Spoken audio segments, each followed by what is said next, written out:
We are the people of the light. They are the people of darkness, and light shall triumph over darkness. Abou Abdallah supervise la récolte. Ces oliviers appartiennent à sa famille depuis des générations. Abou Abdallah, comment ça se passe de ton côté? Vraiment super. Dieu merci. Et l'huile? De la folie. Tu aurais dû voir ce qui s'est passé hier. Ils nous ont chassés.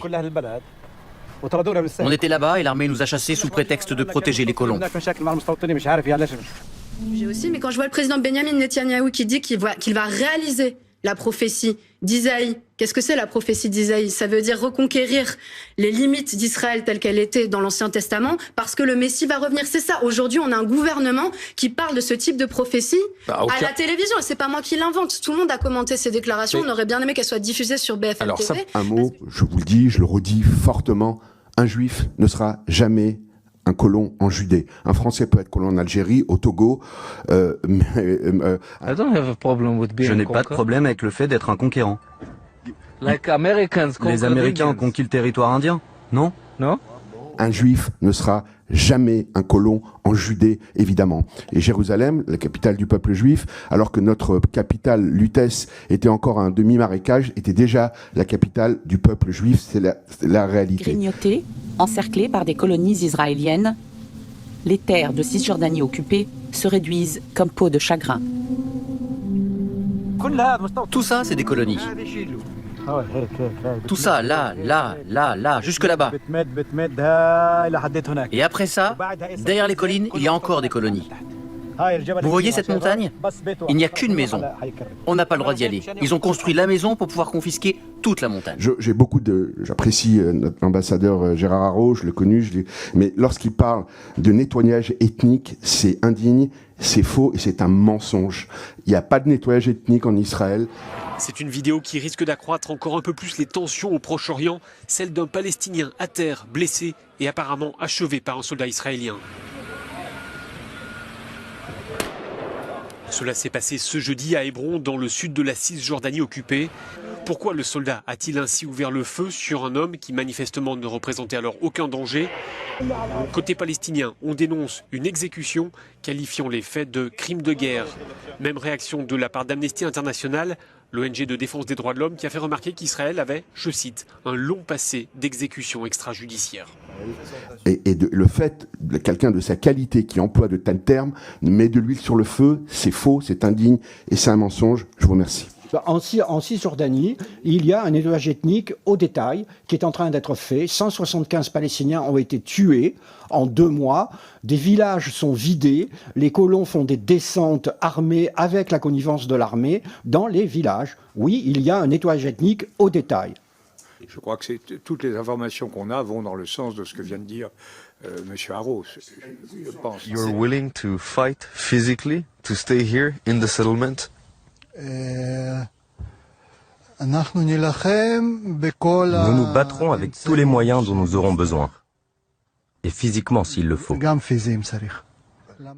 Hamas naît en 1987, au moment de l'Intifada, et puis on crée ce mouvement-là, qui se présente comment? Qui est le mouvement de la résistance islamique, Harakat al-Muqawwama al-Islamiyya. Donc ça se présente comme un mouvement de résistance en 1987. En 1987, on est à l'époque de l'Intifada. Et l'Intifada, qu'est-ce que c'est? C'est à un moment donné de la résistance dans les territoires occupés, dont essentiellement vous allez voir apparaître des jeunes adolescents, de jeunes adultes qui vont se positionner par rapport à l'occupation israélienne en lançant des pierres, en se soulevant, en lançant des pierres. Et donc, de ce point de vue, le lancement des pierres était la représentation symbolique du rapport de force, où vous avez des tanks, vous avez des missiles et vous avez des bombes d'un côté, et de l'autre côté, vous avez une représentation qui est une représentation réelle de ce qui va être le début de l'Intifada, c'est-à-dire le soulèvement populaire.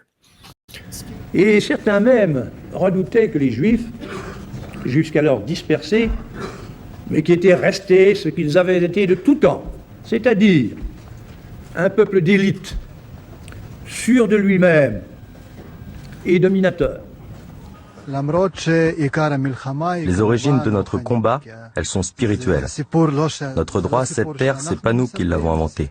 C'est le Créateur qui l'a dit. Eternity of the Jewish people, we shall realize the prophecy of Isaiah. There will no longer Pour le Hamas, ces menaces d'expulsion sont un casus belli.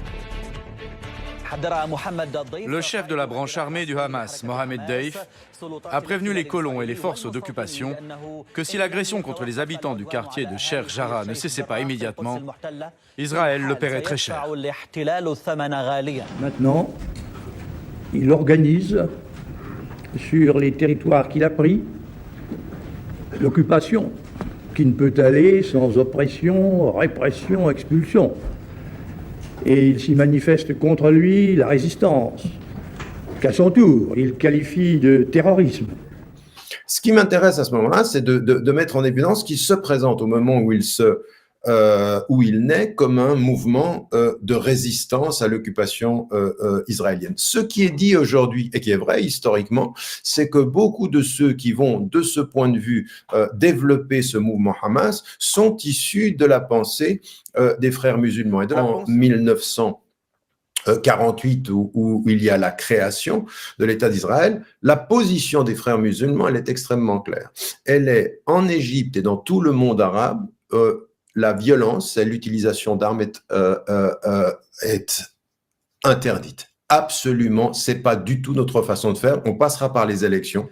Ce que dit Hassan el-Banna, à ce moment-là, nous sommes dans les années 40, il dit « Le seul endroit où la résistance armée est légitime, c'est en Palestine parce que nous faisons face à des groupes terroristes. » Eh oui, les groupes terroristes. Aujourd'hui, on les reconnaît comme des groupes terroristes historiquement, c'est l'Irgun Estern qui intervenait sur le terrain. Lisez Ilan Papé sur son livre L'épuration ethnique, qui vous met en évidence exactement comment ça s'est passé dans ces années-là. C'est-à-dire, en face d'eux, eh bien, la résistance armée qui est en train de s'installer, les groupes terroristes qui sont en train de s'installer en Palestine, tuent des innocents. Israël a un passé chargé et une grande expertise dans les attaques terroristes sous fausse bannière.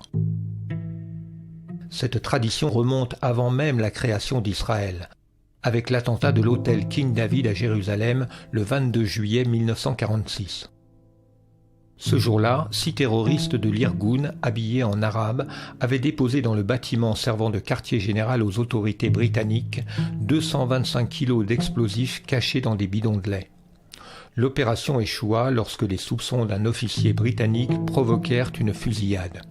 Les membres du commando s'enfuirent en déclenchant la mise à feu des explosifs, causant la mort de 91 personnes, majoritairement des Britanniques, mais aussi 15 Juifs. Et purifie des secteurs en tuant des hommes, en déplaçant des populations. Tout ceci est factuel et tout ça est connu. Et il dit à ce moment-là, c'est le seul endroit où nous allons utiliser pour résister la même chose que ceux qu'ils utilisent pour coloniser. Par une journée ensoleillée, 3 avions bombardiers sans marquage et 3 bateaux torpilleurs israéliens bombardèrent, mitraillèrent et torpillèrent durant 75 minutes le USS Liberty, un navire américain non armé, avec l'intention manifeste de ne laisser aucun survivant. The original attacking aircraft were French Mirage, and then they sent a couple of Mystère, and they dropped the napalm canisters. The outside of the ship, the superstructure, was on fire.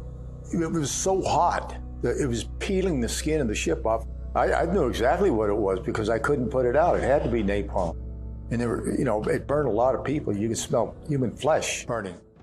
Même les canaux de sauvetage furent mitraillés. C'est-à-dire, ce que disait Mandela d'ailleurs, Mandela dit, les armes du résistant dépendent des armes qu'utilise l'oppresseur et le colonisateur. Et donc, de ce point de vue, il a justifié l'usage de la résistance armée devant l'occupation armée. Et à ce moment-là, on parle de Stern et de l'Irgun. Yocheved Lifshitz, 85 ans, et Nourit Cooper, 79 ans, sont entre les mains de 2 combattants masqués et armés. Ces images ont pour but de montrer que les otages retenus par le Hamas ne subissent pas de mauvais traitements. Visiblement confuses, les 2 vieilles dames sont remises à la Croix-Rouge internationale. Le Hamas a invoqué des raisons humanitaires pressantes. Avant de le quitter, Yocheved Lifshitz salue même son geôlier. Il y a quelques jours, 2 otages israélo-américaines avaient été libérés par le Hamas. si Netanyahou veille aussi à leur sécurité, si les Européens et les Américains sont résolument de leur côté, alors qu'ils forcent Israël à stopper son agression, son génocide et tous ces crimes de guerre brutaux commis tous les jours. اللي ترتكب كل يوم